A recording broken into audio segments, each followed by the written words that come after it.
Good afternoon. All right. Can you guys hear me?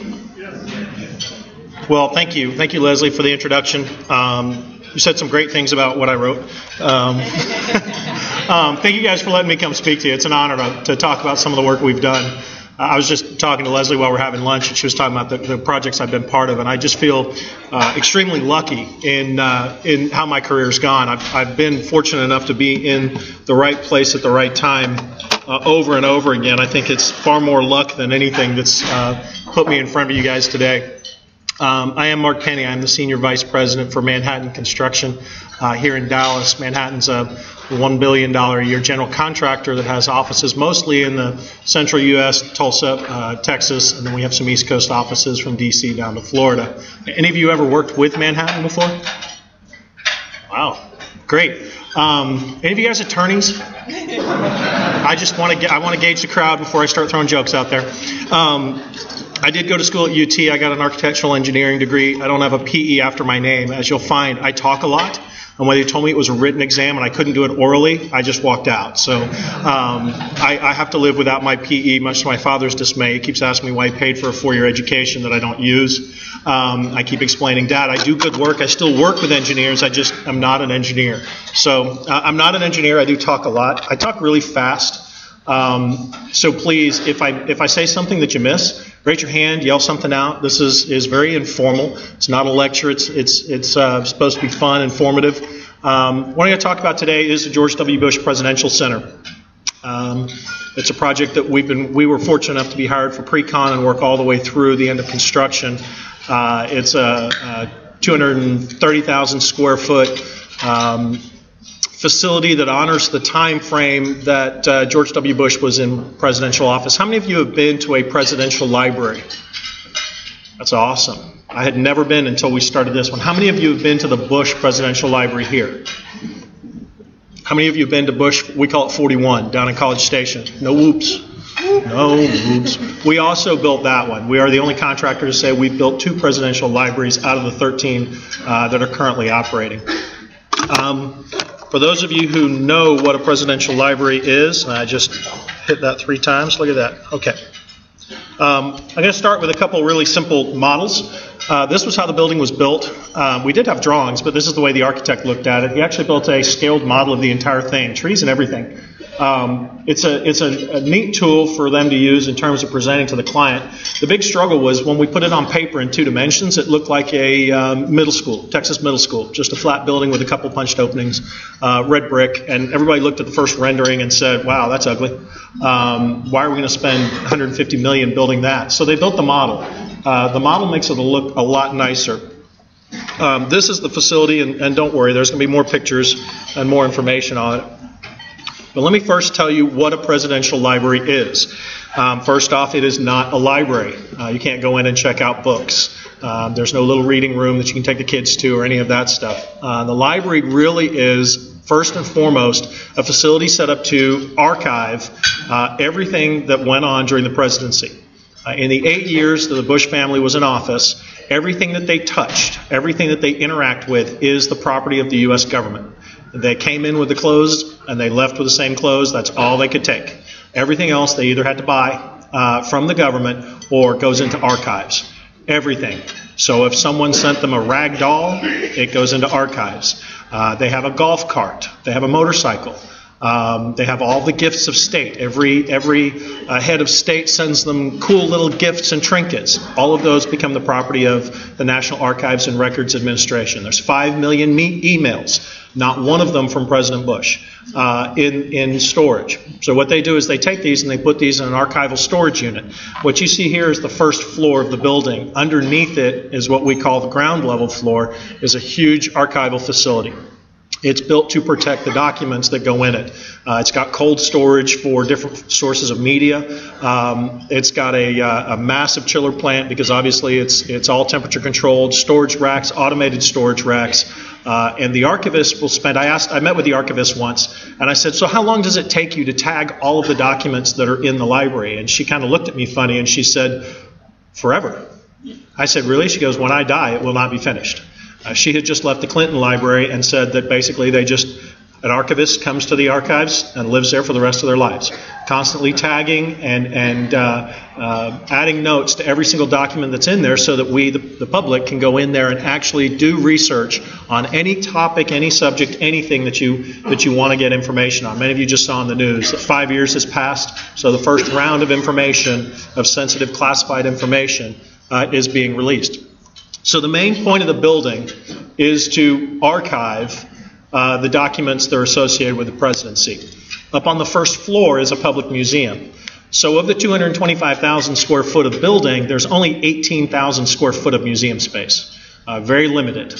What they do is they bring up from downstairs archives, they put them on display in a neat way that the public would be interested in it. And those few of the millions of documents and archives, there's about 400 of them that are actually upstairs in the museum for the public to see. Now you can go in and request access to these documents, and they will bring them up. We have one room that we built. You go in there, you put your jacket up, you hang your backpack up, you walk in, and they give you a pencil and a piece of paper and a wooden desk. No cell phones, no computers, no nothing, no cameras, and they will bring up documents to you that you can actually use to do research on if you were doing some sort of historical research on what was happening at any point in time during the presidency. So that's the museum, the archives, and the other half of it is the institute. This is 100% privately funded. The entire building is privately funded. National Archives runs it, but the building itself is funded through private donations. There's no public money. The institute and foundation are the fundraising arms of the Presidential Library. Every one of them has them. They get donations from people to build the building. Then in return, they also put programs on. You've heard many of them. They will continue the No Child Left Behind. They will continue the Women in Afghanistan efforts. Those efforts are continued through the Institute. It's basically a think tank.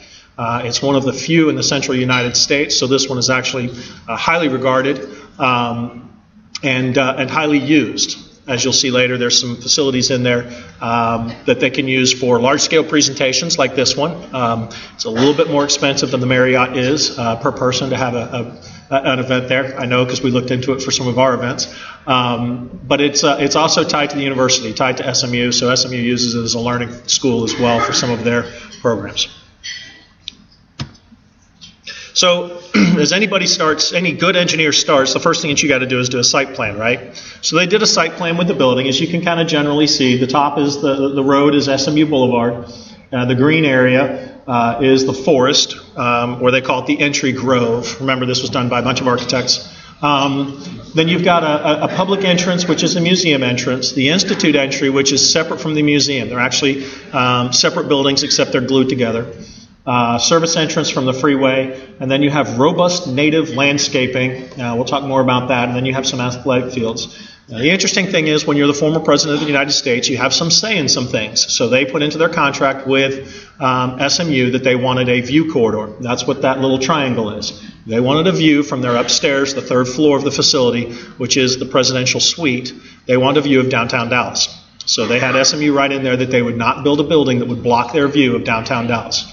And that's if many of you know the area, SMU is currently building a residential project there right now that carves right into the corner of that. So there was some negotiating to be done there. But this is kind of the lay of the land. So we're going to talk about two parts of it. First, we're going to talk about the north side and the building itself, because this really is typical to most libraries. Starting up there at the top, you've got the project had over 800 trees planted, another 40 that were transplanted, very large trees transplanted.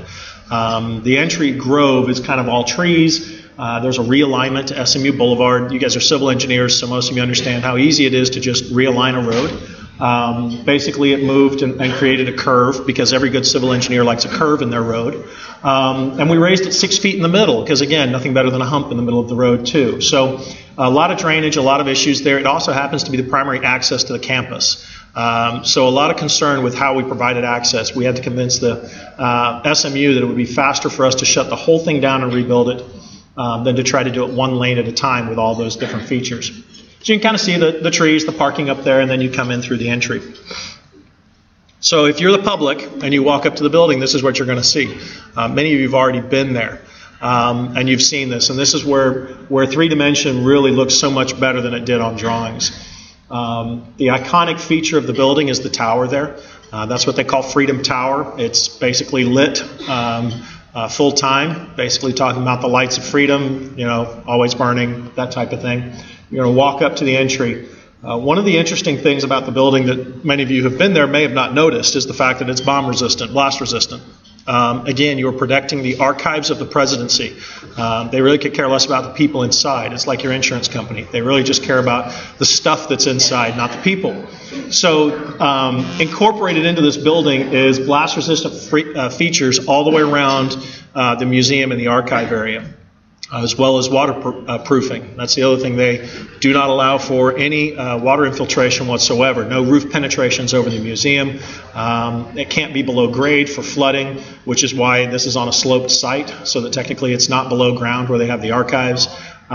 We joke that it was belt, suspenders, and then somebody standing there holding your pants up.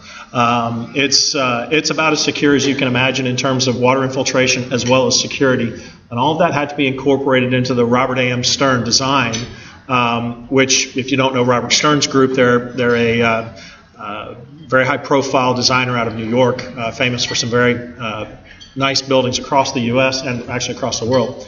So integrating all of that in took quite a challenge. And then, of course, you had features like, and it's hard to see, but the title, the George W. Bush Presidential Library and Museum, was hand-carved in by a true craftsman from Germany. He flew over. He spent 8 years in school learning about stone carving. And he sat up there with his air hammer and his tools, hand carving away in this very, very soft Texas limestone. Absolutely beautiful work done up there. If you're coming to the Institute, you come through the opposite entrance. There is no connection between the two buildings because of security. When you walk into the library, a museum, you do go through a security checkpoint where you go through a magnetometer, you get to empty your pockets. It's like going through the airport. They obviously don't want their guests to the Institute having to go through that. So when the guests come to the Institute, they go through this other entrance. Now, there is still the requirement for blast sensitivity. Those of you structural engineers know about the 100-foot setbacks and things of that nature, which is why all the way around the building there is this perimeter, and you're looking at it right there. Those are retractable bollards. The idea is this is the presidential drop-off. If they decide to have a motorcade drop-off, they can come through the front, drop the barriers, come in. It's also the fire access. We did some other things with fire access that I think we may look at in just a minute. May not. Again, it looks a lot like the front entrance in terms of the large, solid white stone. Inside, a lot of very nice wood, stone. This is the ticket lobby. One of the things they did in this room that was really unique, and I'll show you in just a second the second part of it, but the ticket desk is designed for, the facility's only open from 9 to 5, 364 days a year. They close for Christmas. Otherwise, they're open every day, 9 to 5. But at 5 o'clock, the building becomes empty if it's a museum, and the foundation decided that it would be highly beneficial if they could actually use the entry lobby as a reception space. So the ticket counter is designed with very clean lines, stone countertop wood. They can take their laptops for running tickets, put them under the counter, lock them up. That becomes the bar. They can serve drinks and food off of that, and then behind it in the Freedom Hall, you can seat 80 people in a seated arrangement like this and do a large-scale presentation. As they thought through that, they decided, but if everyone's sitting in the room, what would they be looking at? So they added a video board, extremely high-end video board. In this picture, it's black. I have another one in a second that shows it lit up. A little bit hard to see with the resolution on the screen, but it's 25 feet tall, 50 feet wide, goes all the way around the room. So it's basically running around your head. And the idea there was it's a digital canvas. If any of you have been in there, you've seen it. In its freeze mode, it looks like it's a painting. It just looks like a painting. But you might notice that the tumbleweed in that painting is actually moving. The resolution on it is 4 millimeter. If anybody's familiar with video boards, that's extremely tight pixel spacing. 4 millimeter video board from Barco. It's about a $9 million video board to put in there. I keep knocking this over. I'm sorry. So there, look at that, jump to surprise. So that's what it looks like lit up. You can see this is part of the sequence that you'll see when you go in. It takes pictures from different people and scans them and puts them up there. But they can use it for all sorts of different things. And you're sitting in a room there now that's a 50 by 50 room where you can have a seated audience with some sort of presentation. If you've been in there, you'll also hear the sound system is amazing. It's all hidden speakers, all behind the walls. You can't see any of it. And that's one of Robert Stern's Phenomenal details. It's just hiding everything behind the walls. All the wood is local pecan. That was the other thing we'll talk about with the lead in just a minute. One of the other features that this library has that most of the others don't is it has a true replica of the Oval Office. Many have a partial replica, a downscaled replica, or as we found in Clinton's, a fake replica of the Oval Office. That's what the dome is. You can see off to the left. And then the Oval Office comes out into the Rose Garden. And we built a true Texas Rose Garden because the roses wouldn't live here. So it doesn't have as many roses as the real Rose Garden does, but it's in the same fashion and design. And as you go through the exhibit, you can go out there. This is halfway through the exhibit. You can go outside, enjoy some of the landscaping, kind of take a moment to take a breath. And there are, along the walls of the Rose Garden, there are quotes and things from his presidency that you can look at and read as well. Then there's a reflecting pond, not a reflecting pond, there's a pond with a small fountain and lily pads and things in it. Really nice space. Unfortunately, I took these pictures in the winter, so a lot of the vegetation hasn't grown in. One of the big highlights of the museum is the September 11th steel. This is a piece of steel that was given to the foundation by the 9/11 Society. I can't say enough about it. Words would not do it justice. I would just tell you to take a Kleenex. It's highly touching. It's moving. We built the building around the 22 feet piece of steel that was donated. We put it inside the building because of the size of it, and it is actually a piece that that you can, I don't know if you can tell from the image as well as I can, it's actually a piece of steel that was impacted by an airplane. It is not a piece that was crumpled or bent, but you can see the impact marks from the airplane as well as the melted welded connections from where the heat of the fire tore it apart. And all the way around it, it's got the 10 days after September 11th videos running. You'll remember all of them. Very touching. There is a nice little patio outside of the lobby. It's got a nice statue that was donated, bronze statue of the two Bush presidents, father and son, standing side by side. And it's got a little cafe that you can have some snacks at. There's also a restaurant there called Cafe 43. If you don't have enough time to go to the library, at least run by and have lunch. Really neat little restaurant, good food, great service, high quality finishes, done very similar to the rest of it. The idea of it's a little... we take clients there because our office is across the street, and the idea is you can just kind of go in and out there. I'd recommend you make reservations if you go. And as you come into the Institute, I've just got a couple pictures here of some of the quality of some of the things they did. This is looking down at the entrance, revolving doors. There's an Oculus there. One of the things you can see in here is it's all white limestone, Texas limestone. All the wood is pecan, and all the handrails are bronze. Like I mentioned, the Institute does have a 350-seat auditorium, HD quality sound, presentations. It's a really cool space to be. Behind that curtain, we built a video board. Another issue where we did not have enough room for rear projection, and they didn't want front projection, so we used what they call a Christie microtile product to get a high-quality image in a very, very, very shallow space. Again, a great place for a presentation if you've got something high-end you want to go in and show some people. It's got pre-function space and things like that associated with it. And they also have the presidential seminar room. The idea here is behind all of those wall panels and up in the ceiling, videos, lights, sound, speakers. They can do a full-blown TV production in this space and run, a President Bush Sunday morning show out of this type of space. It's full broadcast capable and ready to go. Very top is the presidential suite. It's not a true living suite, nor is it a true office. It's kind of ceremonial on both parts, but the idea is they'd like to be able to take some donors, some important people upstairs, and kind of entertain them. They can put 80 people here in the living room. This was the area that Mrs. Bush had the most impact on. You can actually see, it's hard to tell, but on the left, that's an art inset. Those are a couple pieces of art that were at the White House that they brought with them. And this is his office. I'm glad I got a musical accompaniment. That really helps a lot. This is his office. It's, again, more ceremonial. It's not his main office. They do come by there regularly, but right now they still have a main office that's in another building over off Northwest Highway. But again, all dark wood walls, wood lights, wood ceilings, inset lights, plaster ceilings, sound plaster ceilings to create the noise, and then patios. So we're going to talk about the landscape. The interesting thing about this project is there's two architects. One, the architect, the other is the landscape architect. They both got top billing side by side. Landscape architect did not work for Robert Stern. The landscape architect was Michael Van Valkenburg and Associates, MVVA, out of Boston. Michael had done some work for Mrs. Bush at the White House, and therefore he was actually selected before Stern's group was. Very well connected with them.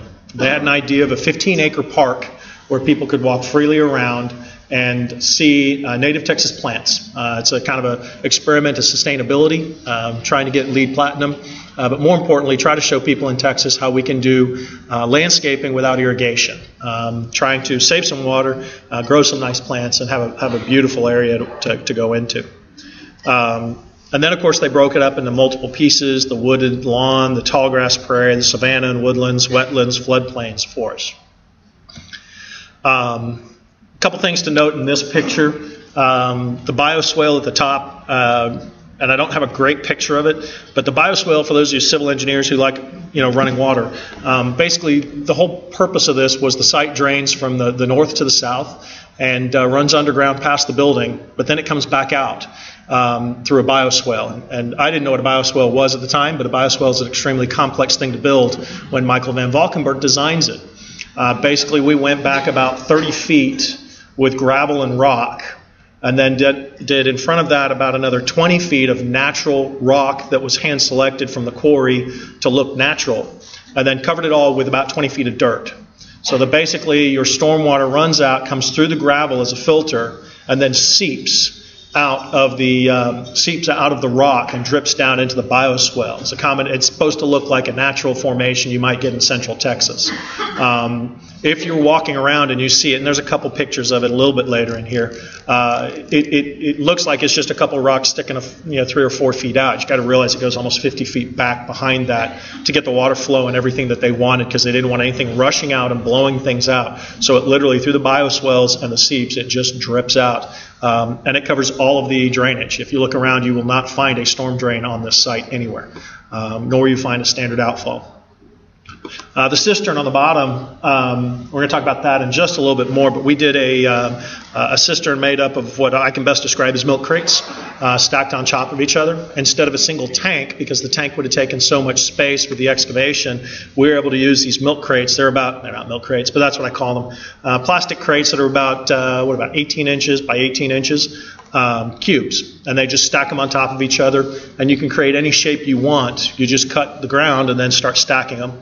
Then you wrap them with a liner, and they basically become their own tank. You wrap the liner all the way around it. Water can seep in and out, and then it has an outfall. We use that for irrigation. We have a 260,000-gallon cistern, and we're going to talk about that in just a minute. These are the pictures of what it's supposed to look like. I can't show you what it does look like yet because it's winter, and it doesn't look like this. But the idea is these long grasses, these grass pathways, these trees, these natural areas, the rocks, creekways. Remember, this site was totally flat when we started. It is Dallas. So when you go take a look out there, you'll see 15 to 20 feet of grade change throughout the park. All of that was cut in. We actually imported 60,000 yards of soil. We hauled off very little. We brought in 60,000 yards of engineered soil. Anybody in here a soil engineer? I didn't think so. Ooh, wow. So I know you guys are talking a little bit about sustainable design, and so I wanted to hit a couple things on LEED Platinum. What am I doing for time? Ooh, quickly. It is a LEED Platinum job. You guys are intelligent, so I'll just skip through most of the LEED figures stuff. But we got 85 points. Very few buildings are LEED Platinum. It took quite a bit of work to get the LEED Platinum, especially on a building that's open to the public and has the type of uses that this one does. You'll see here's how we got our points. We got almost all of them in every category, some high possibilities and some maybes. This slide was put together before we actually received the certification. We do have the certification for the building. It did make it through on the first run and was certified as LEED Platinum. Few things we did: native habitat restoration, sort of. I mean, again, it was a flat site when we started, but now it's got a lot of hills and swales, but we did get the points for that. Irrigation cisterns, like I said, we put a cistern in. The lower middle right is the big one where all the drainage comes to. Deep overhangs on the south face of the building. We recessed all the doors back to allow for overhangs and put in some bronze kind of sunshades so that we could get the sun shading. Green roofs. Outside the president's office, a nice little green patio that gets us our green roof credits. There's 4 of these on that level. Photovoltaic and solar hot water. On the roof, actually, if you go back and take a look, you can see the area, the amount of area that was required. Robert Stern did not want to see these things from the ground, so there was a view angle concern. There's obviously a safety concern about getting them too close to the edge and having to have handrails for the maintenance guy. But still, we were able to get all the hot water in the building is solar hot water, and about 10% of the power comes from the photovoltaic solars. It's quite a challenge once you get up there and start walking around on a building like this to put all of that up there. But again, we were able to get the points from that and be able to show that it is possible. A lot of regional materials. The brick came from Columbus, Mississippi. As you can see, it's just inside 500 miles. I believe by Google it was 498 miles. So we got the credit with 2 to spare. They wanted a lot of natural stone and materials from Texas. So the limestone was Cordova cream, Permian sea coral coming for the base, and then there's looters all over, inside and outside. Like I said, a lot of stone. Beautiful building. So the stormwater and planting diagram, let me see if I got the stormwater and planting shows, if you kind of look the buildings on the north side, everything drains through the park, and at the very bottom, it's hard to see, but it's a little blue thing down there, and that's the actual cistern. All the water and condensate from the air conditioning units comes into pipes. The entire site is covered with French drains, and then there's collector drains, and they all run. And I was joking about the soil engineering. The soil engineering, we have soil that will allow the water to percolate through without killing the grass. Extremely complex engineering on the soil. I never thought we were going to do that level of soil engineering in my life. We learned a whole lot more about dirt than we thought we would ever know. And I'm not allowed to call it dirt anymore. It's now engineered soil. So this is a little case study in, and I think I can probably do this quick enough. It's a little case study in how things can go wrong very simply if we're not paying attention.